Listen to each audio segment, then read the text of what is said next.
नमस्कार मित्रों, हम आपका स्वागत करते हैं इरावट पे।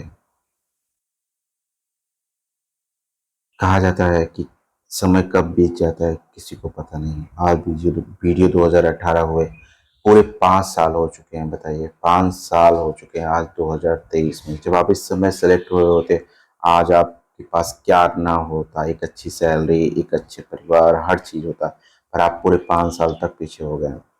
ये सुनहरा मौका मिला है, इसे भुलाइए नहीं। हमारे संस्थान आपके साथ लगातार जुड़ी हुई है। स्पेशल जीएस की श्रृंखलाएं चला रहे हैं, करेंट अफेयर दे रहे हैं, हिंदी दे रहे हैं। हमारे साथ जुड़े रहिए और आपको बेहतर से बेहतर कंटेंट मिलता रहेगा। कोई भी परेशानी हो हमें संपर्क करें। यदि आपको हमारे पीडीएफ नहीं मिल रहे हैं तो आप हमसे जरूर संपर्क करें, हम आपको हर तरह से सहायता करेंगे। याद रखें, अगर आपको एक नौकरी मिलती है तो आपके पूरे परिवार को नौकरी मिल जाती है। 2000 पोस्ट है, अपना एक स्थान सुरक्षित करें। 102 मिनट के आसपास गई थी, कम से कम 110 का टारगेट करें और ये चीजें हम राह आसान बनाएंगे। हमारे साथ जुड़ें।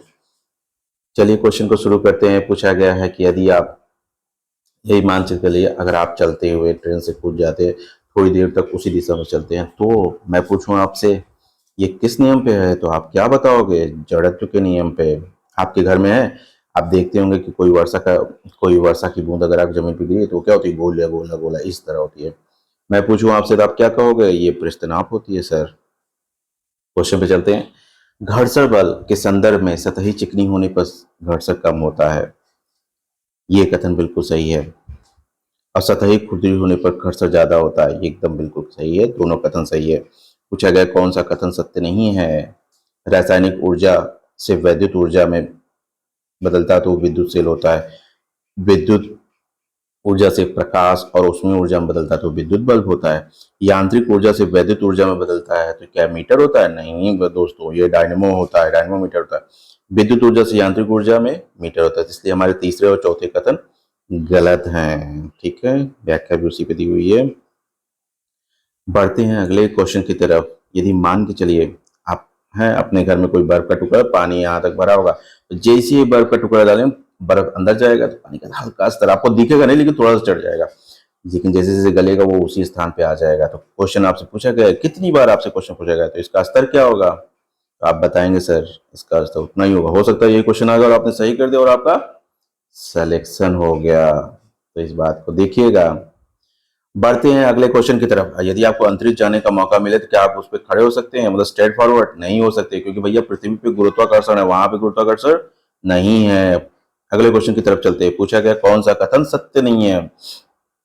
पहला कथन, आयाम और आवृत्ति परिवर्तन से वायु में ध्वनि का वेग प्रभावित नहीं होता, ये कथन बिल्कुल सही है।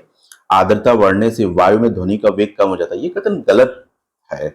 ध्वनि का वेग अधिक हो जाता है आर्द्रता बढ़ने से। ठीक है, आगे चलते, वायु में ध्वनि का वेग दाब पर निर्भर नहीं करता है, ये कथन बिल्कुल सही है। तापमान के बढ़ने पर वायु में ध्वनि का वेग बढ़ता है? हाँ सर, बढ़ता है। ठीक है, बढ़ते हैं अगले क्वेश्चन की तरफ। निम्नलिखित में से दो निकायों के बीच ऊष्मीय प्रवाह की दिशा किस पर निर्भर करती है? यह निर्भर करती है अपने अपने तापमान पे। जैसे ये दो निकाय हैं, इनके बीच जो ऊष्मीय प्रवाह संचारित होगा ये इनके इनके तापमान पर निर्भर करेगा। तभी तो ठंडी में आप देखेंगे ठंड से गर्म, गर्म से ठंडा आपको महसूस होता है। ठीक है, जब चाय का गिलास पकड़ते हैं या कोई गर्म वस्तु। ठीक है, अगला क्वेश्चन की तरफ बढ़ते हैं। गर्म करने पर एक चालक का प्रतिरोध पर क्या असर होता है? भाई गर्म करोगे तो एक चालक का प्रतिरोध हमेशा घटेगा ही। ठीक है, इसमें कुछ सोचने की बात है। प्रकाशीय फाइबर किस सिद्धांत पे काम करता है? तो आप कहोगे सर पूर्ण आंतरिक परिवर्तन पे। आज ही प्रकाश का चैप्टर खोलिए, लाइट पढ़िए। ठीक है, उसमें प्रकीर्णन, अपरिवर्तन, व्यक्तिकरण, इनकी एग्जाम्पल, इनकी क्या देखना है आपको? बस एग्जाम्पल तैयार करके जाइए, एग्जाम में जरूर मिलेगा। ध्वनि अपेक्षाकृत तेज किसमें चलती है? जाहिर सी बात होता है लोहे की छड़ में। लोहे की छड़ अगर इसे खाली है तो उसमें बोल दीजिए इतना तेज ध्वनि जाता है कि आपके कान सन्न हो जाएंगे। प्रिज्म से गुजरने के लिए जो वाईवीआर करके 7 रंग होते हैं उसमें पूछा गया कि किसका अधिक विचलन, तो आपको पता है ध्वनि का अधिक विचलन होता है। फोटोवोल्टिक सेल, फोटोवोल्टिक सेल, जाहिर सी बात फोटोवोल्टिक सेल, कई बार क्वेश्चन पूछा गया है, इस पे सौर ऊर्जा से संबंधित होता है। नहीं, नाभ की ऊर्जा उससे नहीं समझ। निम्नलिखित में भारत में प्रचुर मात्रा में नाभ की ईंधन, इसको तो पूछना ही नहीं है, तो थोरियम होता है। ठीक है, ना रेडियम, ना प्लूटोनियम, ना यूरेनियम। अच्छा, यहाँ पे आप तैयार कर सकते हैं यूरेनियम का, प्लूटोनियम के बारे में। यदि आप कितना इनका मतलब अ, कौन से संबंधित कुछ चैप्टर होंगे, अगर उनसे क्वेश्चन पढ़ लीजिएगा, ठीक है। आगे चलते हैं। किसी मंदक के रूप में किया जाता है, ये तो बिना कहे ग्रेफाइट का यूज किया जाता है। नाभिक रिएक्टर में भारी जल इंटू भारी जल का काम क्या होता है भैया, वो न्यूट्रॉन की गति को कम कर देता है। न्यूट्रॉन क्या होता है, बहुत तेजी से बारिश कराता है प्रोटॉन को, जिससे हमारे यहाँ वो नाभिक रिएक्टर चलते हैं, तो ये क्या करता है, उनकी गति को कम करता है। कौन सा रासायनिक परिवर्तन नहीं है भैया, मोम का गोलना रासायनिक परिवर्तन नहीं है, ये अपने आप भौतिक परिवर्तन होता है। लोहे पे जंग लगना है, लोहे पे जंग लगना भैया, लोहे पे जंग लगना रासायनिक नहीं, रासायनिक परिवर्तन है, भौतिक परिवर्तन नहीं है। आगे क्वेश्चन चलते हैं। चिप्स के पैकेट में ऑक्सीजन हटा के, आप लोग चिप्स तो खाते ही होंगे, सभी लोग खाते होंगे, ऐसा तो है नहीं। पता चला 5 रुपए का चिप्स लिया, 10 रुपए का चिप्स लिया, चिप्स मिली कितनी, थोड़ी इतनी सी, और उसमें ज्यादा जब देखा तो पूरा फुला हुआ है, तो वो कौन सी गैस होती है, नाइट्रोजन। विज्ञान एक ऐसी चीज होती है, अगर आप व्यवहारिक ज्ञान से इसको समझेंगे ना, बहुत अच्छा होता है। अपने घर से विज्ञान को समझने की कोशिश करिए, आपको समझ में आएगा। तो इसमें नाइट क्या होता है, नाइट्रोजन। बैटरी में वैद्युत अपघटन किसके कारण होता है, सल्फ्यूरिक अम्ल के कारण होता है, ठीक है, बिना पूछे क्वेश्चन। कौन सा ऊष्मा का अधिक कुचालक है, सीसा। सीसा ऊष्मा का सबसे अधिक कुचालक होता है। मिलान करना है। सोडियम, चाकू से आप काट सकते हैं बिना कहे। पारा, कमरे के ताप पे होता है, दाब पे होता है। चांदी, विद्युत का अच्छा सुचालक है। सीसा ऊष्मा का कुचालक है, ठीक है। मिलान हो गया। अगले क्वेश्चन की तरफ चलते हैं। निम्नलिखित में से नींबू के फलों के कौन से प्राकृतिक अम्ल पाया जाता है, बिना कहे नींबू का फल, नींबू का बताया तो साइट्रिक अम्ल कहते हैं नींबू में। मिलान करना है। एसिटिक अम्ल कहाँ पाया जाएगा, सिरका में, बिना कहे। फार्मिक अम्ल चींटी के डंग में।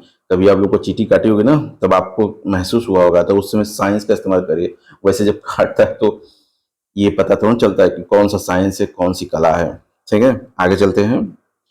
लैक्टिक अम्ल, लैक्टिक अम्ल दही में, ऑक्जेलिक अम्ल पालक में, ठीक है।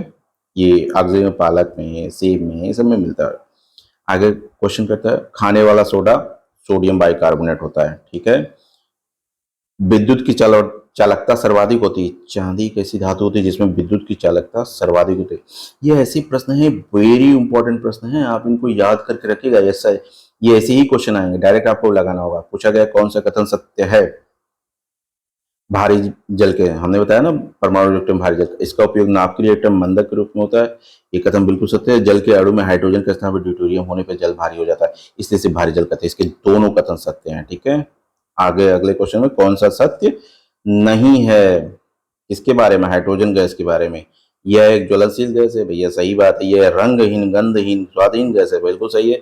जल की कठोरता दूर करने में हाइड्रोजन का प्रयोग नहीं, जल की कठोरता दूर करने में सोडियम बाइकार्बोनेट का प्रयोग किया जाता है। निम्नलिखित में से ग्रीन हाउस गैस का मुख्य घटक कौन सा है। ग्रीन हाउस गैस का मुख्य घटक क्या नाइट्रस ऑक्साइड है, मीथेन है, कार्बन डाइऑक्साइड, उपयोग में से एक अधिक। इसमें तीनों है, ठीक है, इसमें कोई एक नहीं है। आगे चलते हैं।